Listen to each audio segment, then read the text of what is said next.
Hey Brandy, this is one of the images from our session that we worked on, and as you can see, we're missing this whole kind of backdrop area, and we do have a texture on it, but because we have it so blurred, it shouldn't make a whole lot of difference. And then I'll show you how to do a gradient where for instance, like up here, there's some wrinkles that we didn't get out, and then we have this up here. So I'll just work through just the backdrop part of this image, and then we'll go from there. So, of course, I always make a duplicate. And in this instance, you have a couple of choices. You can either clone out the backdrop, which to me can be super time consuming. And if you have a fairly light background, you can probably do this and it won't matter. But what I've found is that it just takes so long because it's constantly trying to copy, an area. So in this case, because we have that light background, I'm just going to paint it. So I'm going to find a brush, pick an image or a swatch that's close by, put it on 100% flow and opacity, and then I'm just going to paint this in. And then, as you can tell, when we get kind of lower down, it changes color just a little bit. So I'm just going to reduce the opacity of my brush and kind of fill in a little bit to kind of make it blend a little more. So that's like the first thing we can find that we can do to combat filling in that image. And of course, then you go in here and you can mask out where it goes over the baby.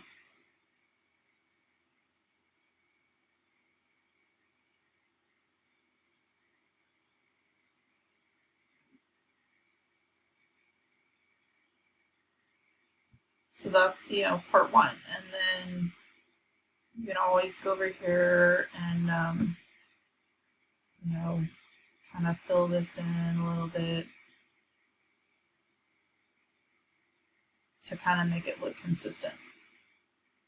The other thing that you can do, besides painting it in,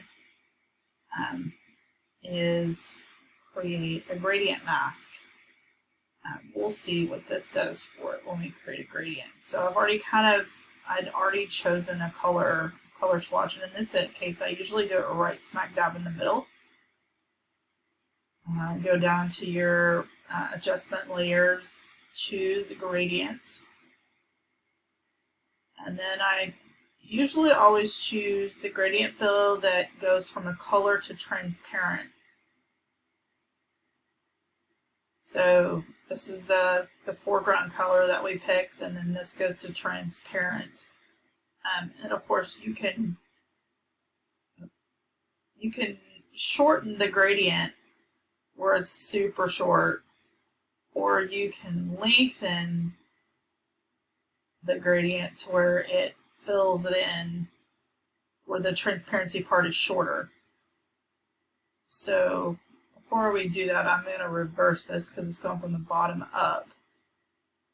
This dither, I don't know if you are aware, this dither button helps tremendously with the gradient, where you get the background where it shows, especially in print. I'm trying to think of what it's called. I'm drawing a total blank. Or just so it shows severe pixelation from the gradient. So that dither kind of helps smooth out those transitions a little more.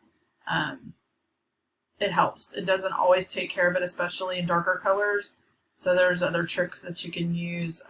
But that dither helps quite a bit.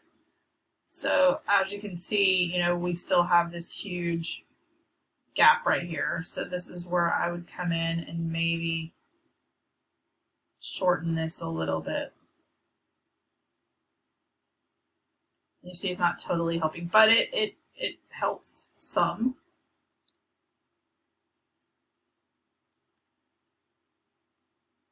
in that case, I would turn that back on and then, just mask out again where the baby is.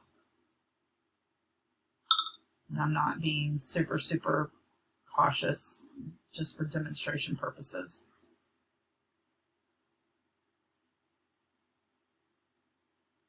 But that kind of helps smooth out the background.